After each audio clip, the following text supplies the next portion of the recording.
$1 trillion could be handed back. That's the refund risk hanging over Donald Trump's tariff war right now, because U.S. courts have already signaled that the legal foundation he used to impose emergency tariffs may be unconstitutional. If the Supreme Court agrees, the United States could be forced to unwind a trade policy that collected, by the Treasury's own estimates, hundreds of billions in tariff revenue. And the real damage won't be the refunds. It will be the precedent, a public confirmation that this entire economic emergency was, legally speaking, a pretext. Now here's the part you're not being told clearly enough. Even if the Supreme Court strikes it down, the tariffs don't magically disappear from history.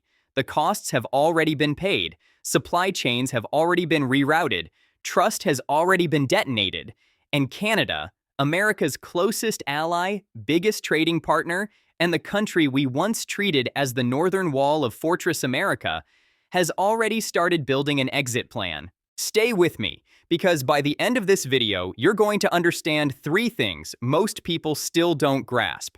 First, why Trump's attempt to teach Canada a lesson triggered the exact opposite response: national unity, consumer boycotts, and strategic diversification. Second, why Mark Carney is a uniquely dangerous opponent in a trade war, because he understands leverage the way central bankers understand leverage. And third, the major reveal: how Trump's own courts may dismantle the emergency powers model he relied on, forcing the White House into a desperate legal pivot that could make July 2026, the USMCA review, one of the most consequential economic deadlines of the decade. Welcome back to the Dollar Watch. We don't do cable news narratives here. We do mechanics, incentives, balance sheets, and geopolitical chess. If you want the follow-up briefings when the Supreme Court decision lands and when the USMCA review approaches, subscribe now. This is not a slow story anymore. Let's start where this really begins. Early 2025, when Trump decided Canada needed to be handled. For months, he mocked Canadian sovereignty, casually floated the 51st state rhetoric, and publicly treated the Canadian Prime Minister like a subordinate. That wasn't just crude language, it was strategy. In Trump's worldview, humiliation is leverage, pressure is negotiation, and if you believe you hold the dominant bargaining position, you push until the other side breaks. So in February 2025, Trump invoked emergency powers under the International Emergency Economic Powers Act, IEEPA, and imposed sweeping tariffs. The headline numbers were brutal: 25% on most Canadian goods, with 10% on energy products.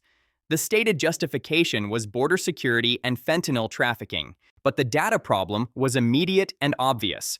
By most public estimates, less than 1% of fentanyl entering the United States was coming from Canada.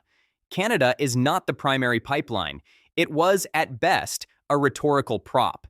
That matters because in court, justification isn't just politics. It's the difference between lawful action and unlawful action. Now, if you're wondering why a president can even do this, we need a quick history lesson, because this is where the American system quietly changed over decades. The Constitution gives Congress the power to tax and regulate trade. Tariffs are, legally and economically, taxes. But over time, Congress delegated chunks of authority to the executive branch through statutes designed for specific scenarios: national security threats, unfair trade practices, true emergencies. The idea was flexibility. The risk was obvious. A future president could treat emergency like a magic word and bypass Congress. IEEPA, passed in 1977, was designed to give presidents tools to respond to extraordinary foreign threats: sanctions, asset freezes, restrictions on transactions, especially in the Cold War context. It was not designed as a blank check to rewrite tariff policy whenever a president wanted domestic political theater. But that's what 2025 turned into.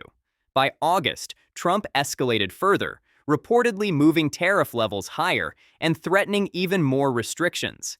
He continued taunting Canada's sovereignty. He kept the pressure public. He wanted Canadians to feel the squeeze, and then he wanted them to submit. From a purely numerical standpoint, you can see why the White House believed this would work. Canada is deeply integrated with the US market. A massive share of Canadian exports goes to the United States. The American economy dwarfs Canada's domestic market. On paper, this looks like asymmetric leverage. But paper leverage is not the same as real leverage. Real leverage depends on two things most politicians underestimate: substitutability and psychology. Substitutability means, can the targeted country find other buyers, other suppliers, other routes, other partnerships? Psychology means, will the targeted population absorb pain quietly, or will the pressure unify them and generate political momentum for retaliation and diversification? Trump misread both. Canada's response was immediate, multi-layered, and far more organized than Washington expected. Provincial governments pulled American alcohol from shelves, visibly, publicly, with Buy Canadian signage. Procurement reviews began. Contracts were scrutinized. Some provinces directed agencies to reduce reliance on U.S. suppliers where alternatives existed. And then something more dangerous emerged. Something governments can't fully control, and that trade strategists hate because it becomes unpredictable: a consumer rebellion. Social media groups dedicated to boycotting American products surged. Canadians downloaded product scanning apps designed to identify and avoid American-made goods. The movement gained a name: Elbows Up, a defiant symbol that quickly turned into a national shorthand. We will not reward pressure with purchases. If you think boycotts are symbolic and economically meaningless, you're thinking like a commentator, not like a supply chain manager. Retail substitution doesn't have to destroy the entire U.S. economy to matter. It only has to hit specific sectors and specific regions hard enough to create political feedback inside the United States. And that's exactly what started to happen. By spring 2025, reported Canadian imports of targeted U.S. items were down sharply year over year. American wine exports to Canada reportedly collapsed. American spirits exports fell hard. The Distilled Spirits Council openly acknowledged the damage. And yes, that can sound like luxury goods, until you remember what luxury goods represent in politics: high-visibility products tied to politically powerful states and industries. A trade war is not fought evenly. It's fought surgically. Then tourism cracked. Canadians are historically one of the largest sources of international visitors to the United States. When Canadians stop coming, border towns feel it first, and tourist states feel it in waves. Hotels, restaurants, retail, entertainment, high employment sectors with thin margins take the hit immediately. Reports suggested a steep decline in Canadian travel to the U.S. by spring 2025, and forward bookings fell even more. And once travel habits change, they don't snap back overnight. A family that decides to vacation in Cuba or Europe instead of Florida doesn't just return because a tariff changes. Trust and sentiment matter, and sentiment had turned. Now let's pause on something important, because this is where most American viewers misunderstand the story. The goal of tariffs is often sold as punish them. But in reality, tariffs are also a domestic inflation lever. They raise input costs, they raise consumer prices, they create friction. The Wall Street Journal editorial board even called this one of the dumbest trade wars in history, because it targeted a neighbor with integrated supply chains over a justification that looked legally and empirically weak. This wasn't a trade war against an adversary. This was a trade war against your own manufacturing ecosystem. Here's why. Most trade between the US and Canada isn't finished consumer goods. It's intermediate goods, raw materials, components, machinery, inputs that American factories rely on. That means tariffs don't just tax imports. They tax American production. Auto parts cross the border multiple times. Metals move both ways. Energy flows south into refineries configured for Canadian grades. Lumber and building materials integrate into American housing. When you slap broad tariffs onto that, the cost doesn't stay at the border. It spreads through every price tag. And this is where Trump's plan collided with reality. He expected compliance. He got retaliation, substitution, and nationalism. But the most consequential blowback wasn't in trade statistics. It was inside Canadian politics. Going into 2025, Canada looked politically fractured, the governing party looked exhausted, the opposition looked ascendant. The prevailing narrative was that Canada was headed for a political transition on domestic issues: cost of living, housing, immigration. Then Trump made the election about Trump. When a foreign leader repeatedly humiliates your sovereignty and attacks your economy, domestic politics shifts. People stop arguing about incremental policy differences and start asking one question: who will defend us? Justin Trudeau resigned, and Mark Carney entered the arena. Carney is not a normal politician, and this is where the chessboard changes. He ran the Bank of Canada.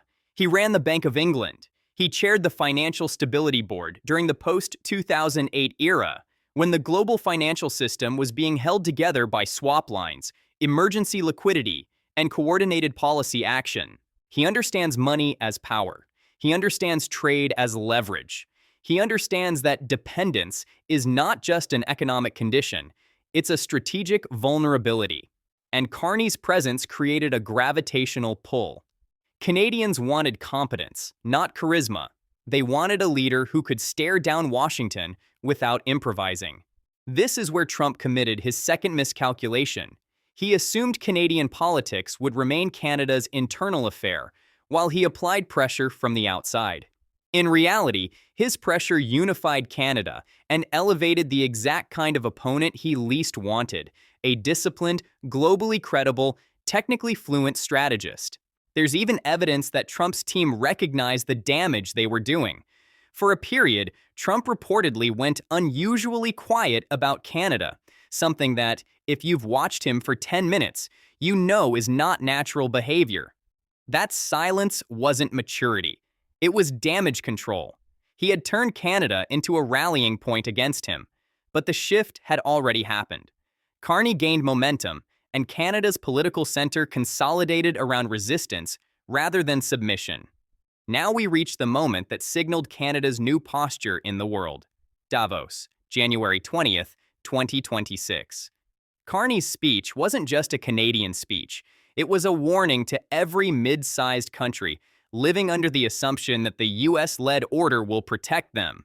Carney said bluntly that the so-called rules-based international system had always been selectively enforced, that strong countries exempt themselves, that rules apply asymmetrically, that enforcement depends on who you are. Then he delivered the line that matters, the one that should have sent alarm through Washington. Middle powers must act together, because if you are not at the table, you are on the menu. That is a doctrine. It's not a slogan. It means Canada is no longer betting its entire future on American leadership. It is building redundancy. It is diversifying counterparty risk. It is treating the United States not as a permanent anchor, but as a variable. And when the US becomes a variable, Canada does what any rational actor does in a volatile environment. It finds alternatives. This is where Beijing enters the story, and you need to understand the psychology from China's perspective. China didn't have to steal Canada. China just had to stay patient and be ready to offer stability when Washington offered chaos. Carney went to China and negotiated a limited arrangement, carefully framed, carefully constrained, but strategically real. Tariffs on Canadian canola were reduced sharply from punitive levels. Other agricultural products received relief. Canada, in return, agreed to allow a defined quota of Chinese electric vehicles into its market at relatively low tariff rates, reversing the attempt to align with the US on blocking Chinese EVs. This is where the US security establishment should have started sweating. Why? Because supply chains don't respect political theater. If Chinese EVs and components gain a foothold in Canada, and Canada remains integrated with the US economy, you have a leakage problem. Even if the US maintains high tariffs, products and subcomponents can route through Canadian operations. Investment can route through Canadian plants. Technology can embed itself in North American supply chains through the path of least resistance. Trump's response was predictable. threats of 100% tariffs on Canada if Canada deals with China, accusations of a Chinese takeover, warnings about Canada being a drop-off port. But Carney responded with what Trump's style struggles against: calm precision. He didn't pledge allegiance to China. He framed the moves as pragmatic trade repair. He insisted Canada would not pursue broad free trade with non-market economies. He framed the arrangement as consistent with existing frameworks. And then he pointed to a larger strategy. Canada was pursuing a slate of new deals across continents. That's not provocation. That's insurance. And it leads us to the most important open loop in this entire story: July 2026. The USMCA, North America's trade framework, comes up for review. You don't need a formal collapse for the damage to deepen. Uncertainty alone changes investment behavior. When companies sense that North America's rules can be rewritten by executive temper tantrum, they delay capital spending, redesign supply chains, and explore other regions. That's how integrated systems die. Not with one announcement, with slow capital reallocation. Now, everything I've said so far explains Canada's behavior, but we still have to address the part that could explode this entire policy apparatus: the courts. In May 2025, the U.S. Court of International Trade ruled unanimously that Trump's use of IEEPA to impose these tariffs was illegal. The reasoning matters. The judges argued that the tariffs were not appropriately connected to the claimed national security threat, and that the scope was effectively unbounded, meaning there were no meaningful limits. This is the constitutional issue. Congress controls taxation.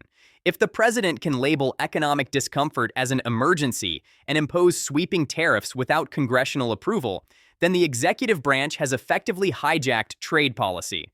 That ruling was stayed pending appeal, so tariffs continued.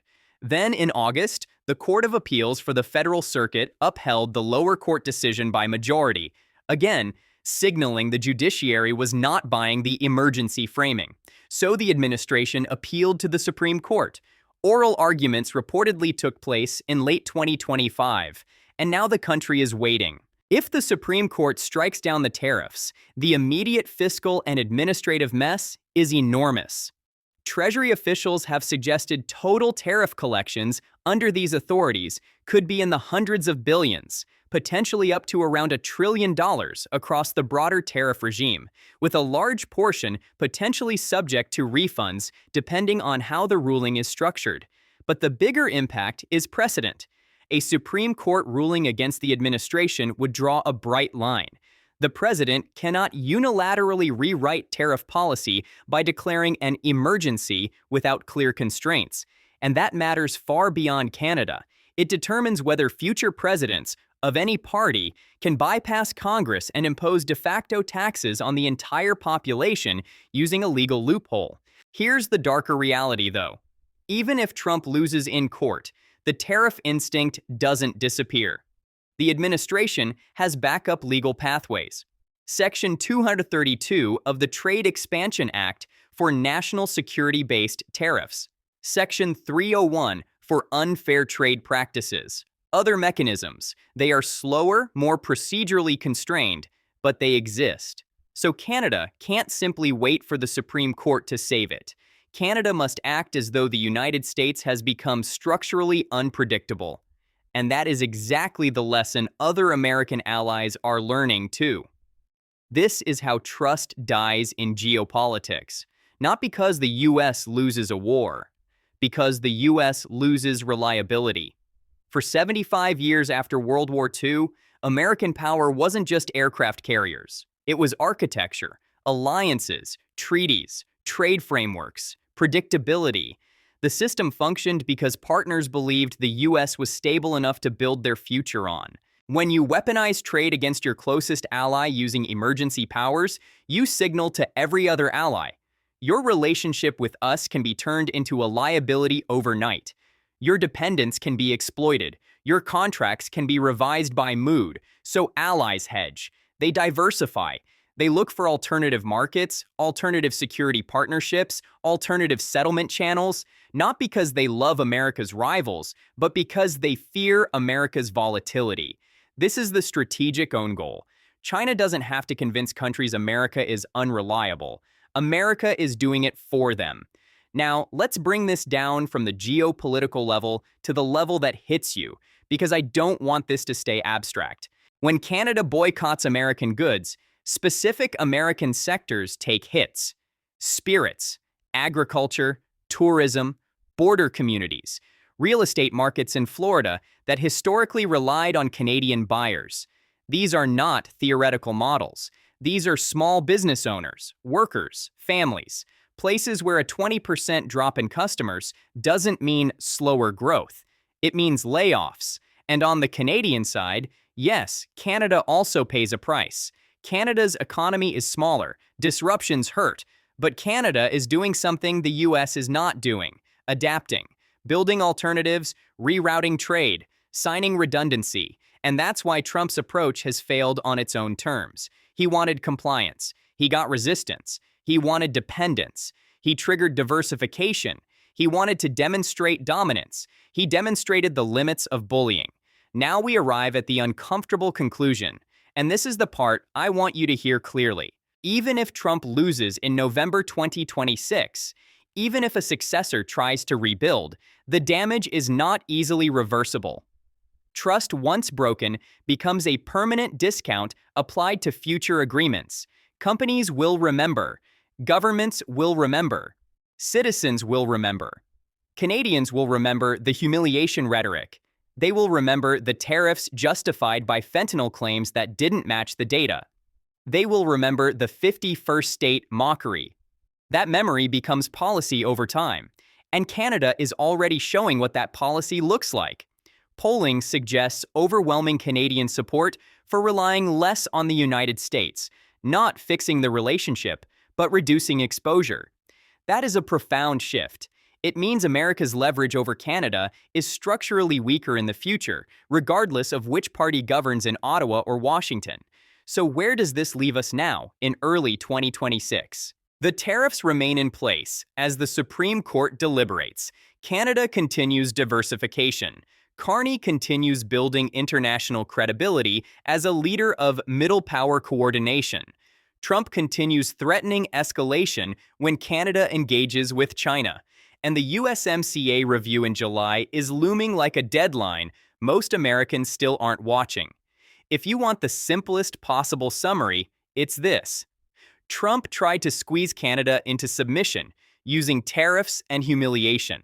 Instead, he taught Canada, and every ally watching, that American partnership can turn into a liability overnight. That lesson is now being priced into trade flows, investment decisions, and geopolitical relationships. Sometimes the bully loses, not because the bully is weak, but because the bully overused leverage, and in doing so, destroyed the very dependence that made the leverage possible. If this breakdown changed how you see the trade war, hit like and subscribe, because the next update is going to be triggered by two things: the Supreme Court decision and the July 2026 USMCA review. When either of those hits, the market reaction won't be polite. It will show up in investment, prices, and geopolitical alignment. And if you're an American watching this thinking it's just Canada's problem, understand the final irony. Every tariff is a tax, and the first person it hits is you.